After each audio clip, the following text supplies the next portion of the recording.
श्री हरिराय जी विरचित शिक्षा पत्र के छठे पत्र में कल आपने प्रथम कारिका के अंदर श्री गोपेश्वर जी के बहू जी के लीला पधारने के प्रसंग का उल्लेख किया और विवेक धैर्याश्रय ग्रंथ में जैसे श्री महाप्रभु जी आज्ञा करते हैं उस प्रक्रिया से आपने इस विषय को लिखा कि हर परिस्थिति को हमें भगवद इच्छा जानकर स्वीकारना चाहिए और जो कोई भी प्रकार के विचार या भावनाएं हमारे हृदय में से भगवद आवेश को निवृत्त कर देती हो, ऐसी किसी भी भावनाओं को हमें सेवक धर्म का अनुसंधान करते हुए अपने अंदर नहीं लाना चाहिए। अब आगे द्वितीय कारिका के अंदर पुरुषोत्तम जी श्री हरिराय जी आज्ञा करते हैं। सदा यशोदा तनुजो विभुजः सुद्विजद्वयः सरोजास्य स्रवल्लालः स्मर्यतामाचार्य वंशजः। शब्दार्थ। सदा श्री यशोदा जी के पुत्र द्विभुज सुंदर दो दांत वाले कमल सरीखे मुखारविंदते लार जिनके सरवत हैं, ऐसे आर्य वंश में प्रकट भये श्री कृष्ण को स्मरण करो। टीका।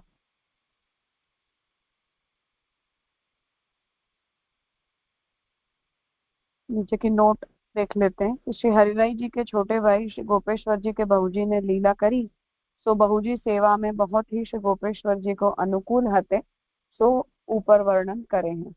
ताही अर्थ श्री गोपेश्वर जी को शिक्षा पत्र लिखे हैं। सो अब श्री गोपेश्वर जी के मन को समाधान हुए ता भांति लिखत है। या प्रकार प्रथम आवृत्ति में छप्यो है, सो असंगत जानी नीचे लिखो है।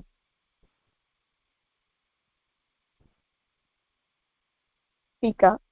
संसार के दुख करी मन दुख पावे, तो श्री यशोदा जी के पुत्र द्विभुज दोई भुजा वारे दोई दांत वारे और मुखार विंदते लार स्रवत हैं, ऐसे श्री कृष्ण को स्मरण कर्तव्य है। और श्री कृष्ण बड़े हैं, जिनको आर्य वंश जो सबते ऊंचो यदुवंश तथा चंद्रवंश हूँ सबते श्रेष्ठ हैं, तथा वल्लभ कुल सबते श्रेष्ठ है।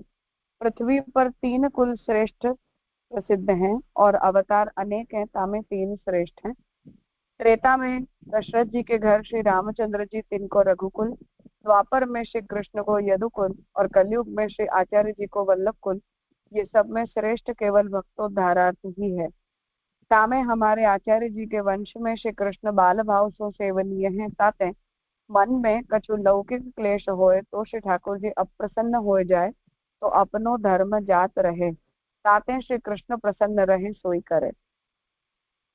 तो श्री हरिराय जी यहाँ आज्ञा कर रहे हैं कि हमारे मन में जब भी ऐसा कोई उद्वेग हो जाए, मन हमारा अशांत हो जाए, तो उस स्थिति में हमें प्रभु का स्मरण करना चाहिए और हमारे चित्त के अशांत होने पर उसका जो प्रभाव है वो हमारे सेवे के ऊपर भी पड़ता है, क्योंकि सेवा के अंदर या ठाकुर जी के सन्मुख हम स्वस्थ चित्त से उपस्थित नहीं हो पाते हैं, तो उसके परिणाम स्वरूप ठाकुर जी को भी अप्रसन्नता होती है और परिश्रम होता है। इसलिए केवल प्रभु का स्मरण हमें अपने चित्त में रखना चाहिए और ठाकुर जी को जो कुछ भी प्रसन्न करे ऐसा ही कार्य हमें करना चाहिए। ये आज्ञा श्री हरिराय जी यहाँ कर रहे हैं। तो श्री महाप्रभु जी का जो वंश है उसका प्रयोजन, जैसा श्री विठलनाथ जी ने महाप्रभु जी को आज्ञा दी कि आप विवाह करोगे तो मैं आपके घर पुत्र रूप में जन्म ग्रहण करूंगा, और फिर इस भक्ति परंपरा को आगे बढ़ाने के लिए ही श्री महाप्रभु जी ने विवाह भी किया और आपका वंश भी प्रकट हुआ।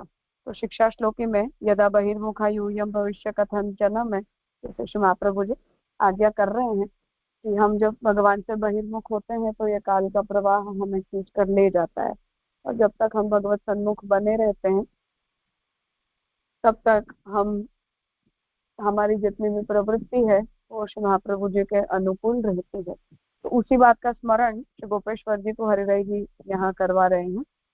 महाप्रभु जी के वंश में हमारा जन्म है, इसलिए प्रभु को प्रसन्नता हो ऐसा ही कार्य हमें करना चाहिए। प्रभु के अप्रसन्न होने पर हमारा जो धर्म है वो चला जाता है, इसलिए ऐसी स्थिति में भी भगवत स्मरण रखते हुए प्रभु की प्रसन्नता का साधन हमें करना चाहिए। सर्वेश्वरश्च सर्वज्ञः कृष्णः सकरुणः सदा असमर्थो ज्ञानशून्यो जीव इत्येव निश्चयः। सरदार, श्री कृष्ण सबके ईश्वर, सर्वज्ञ और सदा दया सहित है तथा जीव असमर्थ ज्ञान शून्य है, ऐसो ही निश्चय है। ठीक है। अब भगवान को और जीव को स्वरूप कहत है। श्री कृष्ण सर्वोपरि ईश्वर के ईश्वर हैं। ईश्वर बातें कहे जो मन आवे सोई करे। ब्रह्मादिक शिवादिक इंद्रादिक को श्री कृष्ण की आज्ञा टारी वे को समर्थ नहीं है। अजामिल सारिखे को एक पुत्र के भाव तो नारायण नाम ते निर्भय करी दियो, ऐसे सर्वकरण समर्थ हैं। प्रभु के महात्म्य ज्ञान का निरूपण यहाँ श्री हरिराय जी कर रहे हैं कि भगवान का स्वरूप क्या है, कि भगवान सर्वोपरि हैं, ईश्वर के ईश्वर हैं। ईश्वर से तात्पर्य है कि भगवान का ऐश्वर्य है जिससे वो कर्तुम अकर्तुम अन्यथा कर्तुम समर्थ है। अन्य सभी देवता भी भगवद आज्ञा का अनुसरण करते हैं। इसके लिए यहाँ प्रभु के सामर्थ्य का उदाहरण दिया है कि अजामिल जैसे को भी भगवान ने उत्तम गति प्रदान की। ताते सर्वेश्वर श्री कृष्ण है और त्रिलोकी में सर्व के हृदय की जानत है तथा कोटन कोटि ब्रह्मांड में सब ठोर एक श्री कृष्ण ही सर्वत्र करता है। तो सर्व जानत है, इनते कछु छिप्यो नहीं है और करुणावान है। ऐसे ईश्वर है सो काहू के दुख सुख कैसे नहीं जानत होंगे। तो विवेकस्तु हरि सर्वम निजेच्छातः करिष्यति में जो आज्ञा श्री महाप्रभु जी कर रहे हैं उसका विस्तार यहाँ श्री हरिराय जी कर रहे हैं कि प्रभु सर्व समर्थ है, सब कुछ करने के लिए प्रभु का सामर्थ्य है। प्रभु की इच्छा मात्र से सब कुछ हो जाता है, इसलिए भगवान सबके हृदय की बात को जानते हैं, सर्वकर्ता भी हैं। इसलिए प्रभु से कुछ भी छुपा हुआ नहीं है। तो हमारे हृदय का जो भी सुख दुख है उसे भी प्रभु जानते हैं। परम करुणा के निधि हैं, अपने भक्तन को रंजक दुख नहीं सही सकत, ऐसे धर्म श्री कृष्ण ही में है। और जीव असमर्थ है, यह जीव को कियो कछु नहीं होत है, यह अपनी कृति मानत है, सो सगरो अज्ञान जाननो। और प्रभु के सामने हम कैसे हैं उसका वर्णन कर रहे हैं कि हम सर्वथा असमर्थ हैं, हमारे अंदर कुछ भी करने का सामर्थ्य नहीं है, अपनी इच्छा से हम कुछ भी कर पाने के लिए योग्य नहीं है।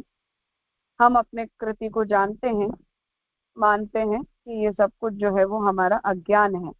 अगर हमें ऐसा लगता हो कि यह कार्य हम कर पाएंगे तो वो हमारा अज्ञान है, वस्तुतः उसमें हमारा सामर्थ्य नहीं होता, परंतु भगवत इच्छा से ही हम किसी भी प्रकार के कार्य को कर पाने में समर्थ होते हैं। अपने प्रभु को भूल्यो है, माया करी के मोहित है, हृदय में ज्ञान शून्य है, ताते अपनो सामर्थ्य जानत है। सो श्री आचार्य जी महाप्रभु बालबोध में कहे हैं, जो जीव स्वभाव करी के दुष्ट है यह निश्चय है। प्रभु गुण निधि है, जीव दोष निधि है, ताते प्रभु की इच्छा को जीव कैसे जाने। तो आप यहाँ शरद जी आज्ञा कर रहे हैं कि हम ज्ञान शून्य हैं, इसलिए हम ये समझते हैं कि इस कार्य को करने में हमारा सामर्थ्य है। महाप्रभु जी हमें ये आज्ञा करते हैं कि जीव जो है वो स्वभाव से दुष्ट है, भगवान सर्वगुण निधि है, जीव दोष निधि है, इसलिए हम प्रभु के तात्पर्य को जान नहीं सकते हैं। तो प्रभु ने जो कुछ भी किया है वो किस प्रयोजन से किया है उसे समझ पाने का सामर्थ्य हमारे अंदर नहीं है। इसलिए हमारे साथ जो कुछ भी घटित होता है उसके पीछे का प्रयोजन और उसके पीछे का प्रभु का जो भाव है वो हम नहीं समझ पाते। इसलिए हमारे हृदय के अंदर प्रभु के ऊपर आशंका होती है कि ठाकुर जी ने हमारे जीवन में ऐसा दुख क्यों लाया या इस प्रकार की आपत्ति हमारे जीवन में क्यों आई। उस प्रयोजन को प्रभु जानते हैं, इसलिए हमारे हित में जो है वही प्रभु करते हैं, परंतु जीव को इसका ज्ञान नहीं हो पाता है। इसलिए प्रभु के कार्य के ऊपर और प्रभु के विचारों के ऊपर हमारे चित्त में आशंका उपस्थित होती है। ये आज्ञा से हरिराय जी यहाँ करते हैं। कुछ पूछना है?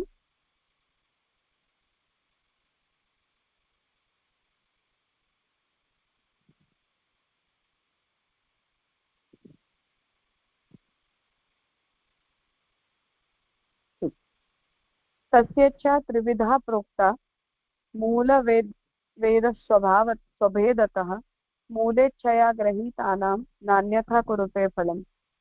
शब्दार्थ। सो प्रभु की मूल, वेद और स्व, यह भेद सो तीन प्रकार की इच्छा है। तामे मूलेच्छा करी के जिनको ग्रहण कियो है, इनको अन्यथा फल नाही करत है। नीचे नोट हम देखें तो तस्येच्छा त्रिविधा लोक मूल वेद स्वरूपतः, ऐसो काहू पुस्तक में पाठ है। तामे मूलेच्छा करी के जो ग्रहित है, तिनको और फल नाही करे, सो आगे के श्लोक में लिखे। अन्यथा से तात्पर्य अन्यथा फल नाम जिनको जितनो कर्म कराए की और जितनो सुख दुखादिक भोगवाए की प्रभु की इच्छा होए तैसो ही होए, तासो अन्यथा नाही होए। अन्यथा फल की बात मूल के अनुसार नाही है। टीका। प्रवाही सृष्टि को लौकिक क्रिया, पुष्टि सृष्टि को भगवत सेवा और मर्यादा सृष्टि को कर्म मार्ग ज्ञान मार्ग में प्रवृत्ति, या भांति प्रभु की इच्छा तीन प्रकार की है। मूलेच्छातः फलम लोके वेदोक्तम वैदिके पिच, जो पुष्ट प्रभा मर्यादा वेद में महाप्रभु जी ने सर्ग भेद बताया, उसे यहाँ शहरी जी समझाना चाह रहे हैं। तो प्रभु की जो इच्छा है वो तीन प्रकार की है।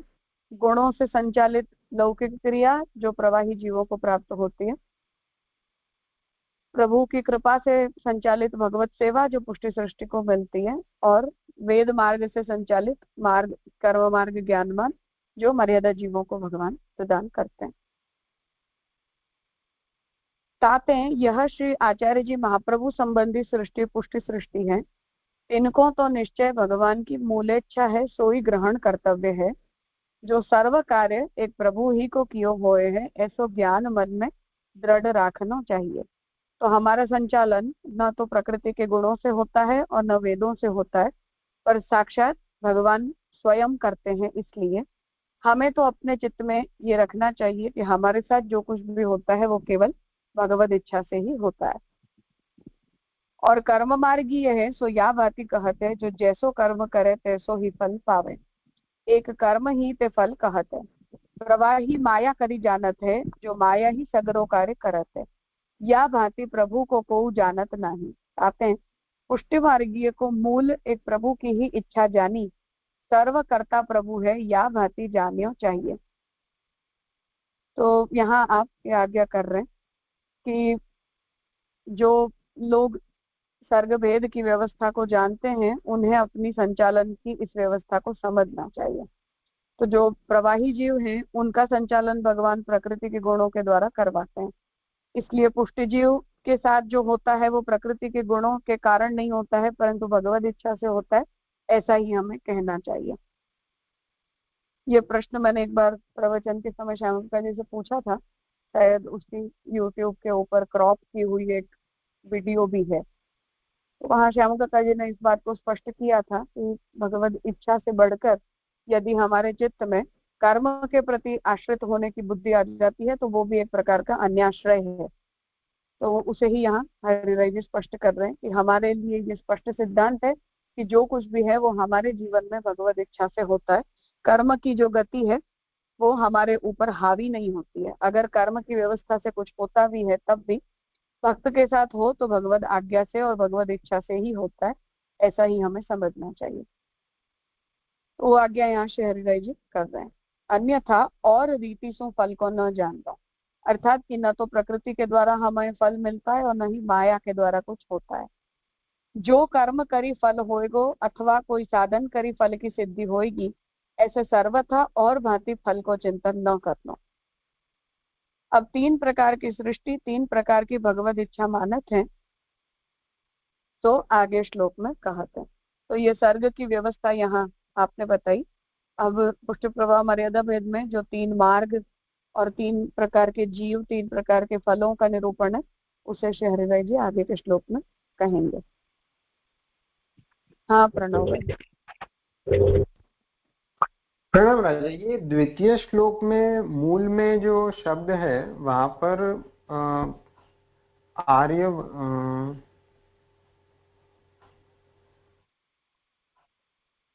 स्मर्यताम आर्य वंशज कह रहे हैं, और फिर शब्दार्थ में कह रहे हैं आर्यवंश में प्रकट भय श्री कृष्ण को, और टीका में फिर जाकर जो बता रहे हैं उसमें आर्यवंश जो सबसे ऊंचो, और फिर वापस यदुवंश तथा चंद्रवंश, और आगे फिर ये बात कह रहे हैं कि त्रेता में श्री दशरथ जी के घर में श्री रामचंद्र जी रघुकुल, और द्वापर में तो ये राजा आर्यवंश का संदर्भ समझ नहीं आ रहा है। मतलब क्या रघुवंश को आर्यवंश वो कह रहे हैं या शब्दार्थ क्या? की गलती है, हम्म। शब्दार्थ की गलती है।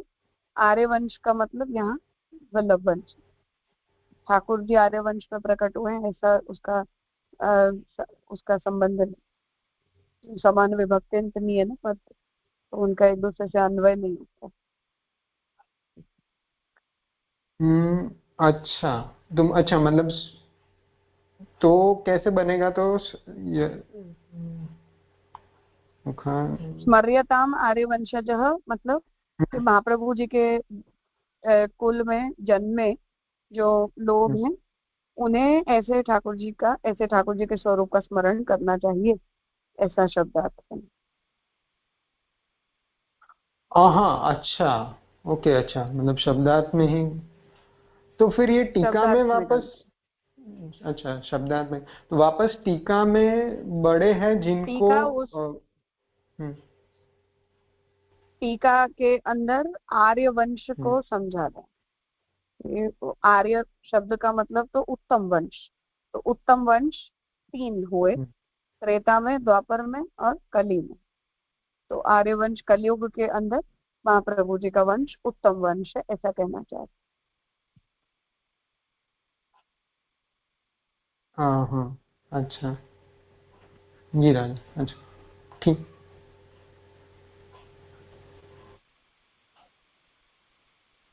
मतलब जो उत्तम वंश है उन्हें श्री भगवान श्री कृष्ण के वंश का, प्रभु का स्मरण करना चाहिए, और फिर हाँ कौन से वो मूल बात है।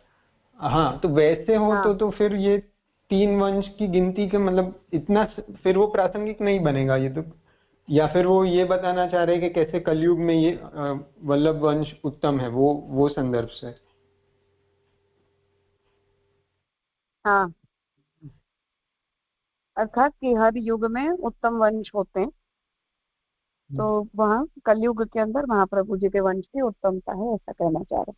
और पूर्व में जो दो वंश है उनकी उत्तमता। और उत्तमता प्रभु सेवनीय है इसलिए है।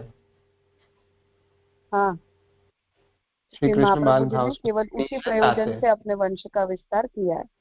तो यदि हम हैं। महाप्रभु जी के उस पर्पस के प्रति फेथफुल रहते हैं तो हमारा कल्याण होता है, और अगर नहीं फेथफुल रहते तो फिर उस स्थिति में वो हम उसके गुणों को इनहेरिट नहीं कर सकते, ऐसा कहना चाहते और ये राजा मतलब ये बाल भाव की ही मुख्यता, ऐसे कोई मतलब कोई संदर्भ से यहाँ, क्योंकि जो पूरा है द्वे दांत वाले और लाल स्रवत है, तो हैं। विठल नाथ जी सेव्य हैं ना, इसलिए उनकी स्वरूप भावना कीजिए। अच्छा। हरिराय जी के, गोपेश्वर जी के, दोनों खुद के ठाकुर जी। तो वहां तो राजा ये क्योंकि स्वामिनी जी सहित है तो बाल लीला मुख्य है, ये तो किशोर लीला नहीं आएगी। विठल नाथ जी की स्वरूप भावना ऐसे नहीं की जाती है, बाल भावना ही की जाती है। अच्छा। हम्म।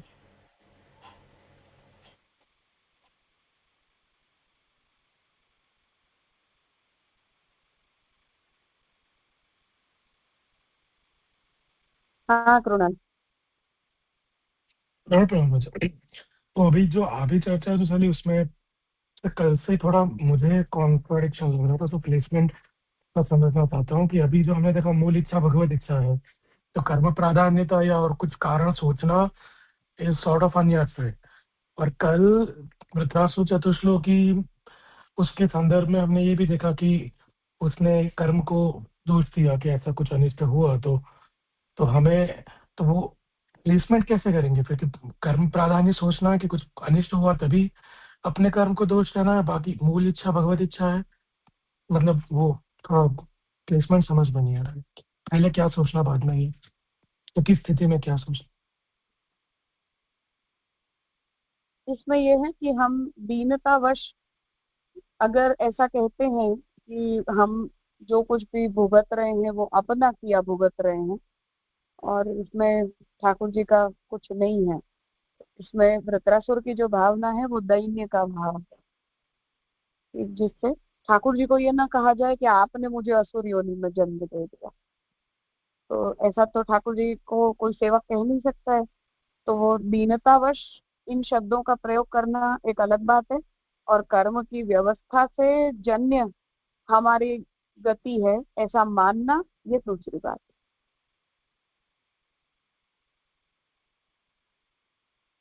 जी राजा, मतलब प्राइमरी तो भगवत इच्छा ही है, उसके अंतर्गत भगवान ने अगर हमारे कर्म भुगताने के लिए हमें कुछ दिया तो वैसे सोचेंगे दीनता से कि है।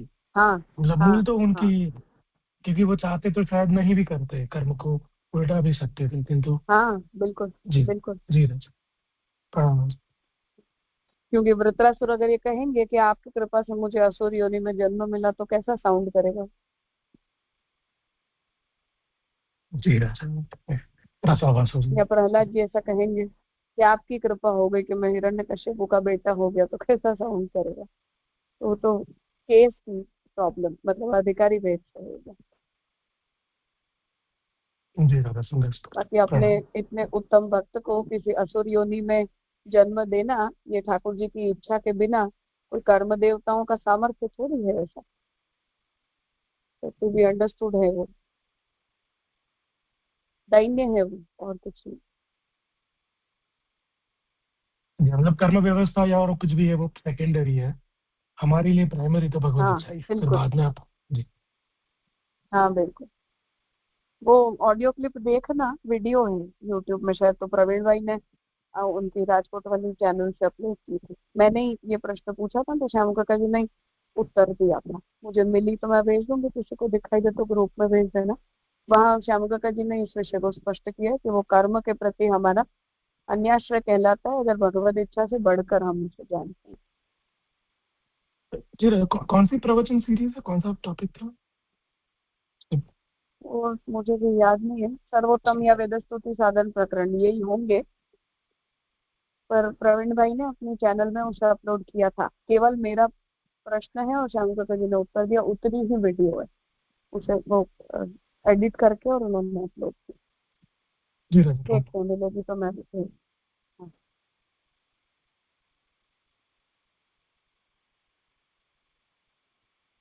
हाँ स्वाति बहन। दंडवत प्रणाम राजा। राजा, यहाँ फोर्थ हम्म, श्लोक के अंदर जो आ रहा है ना कि प्रवाही माया करी जानत है, जो माया ही सगरो कार्य करत है, तो या भांति प्रभु को जानत नहीं। प्रभु को जानत नहीं समझ में आयो, लेकिन प्रवाही जीव तो खा पी के ऐशी कर रहे हो है, माया कार्य कर रहे हो ऐसे थोड़ी जान रहे हो है। अर्थात कि वो माया के बंधन में हम अविद्यावश मोहवश बंधे हुए हैं और वो हमसे जो करवा रही है वो हम किए जा रहे हैं, ऐसी एक अंडरस्टैंडिंग होती है। अच्छा अच्छा, जैसे शंकर मत मान रहे वैसे नहीं ना? नहीं नहीं इतना नहीं। ओके ओके, जी राजा।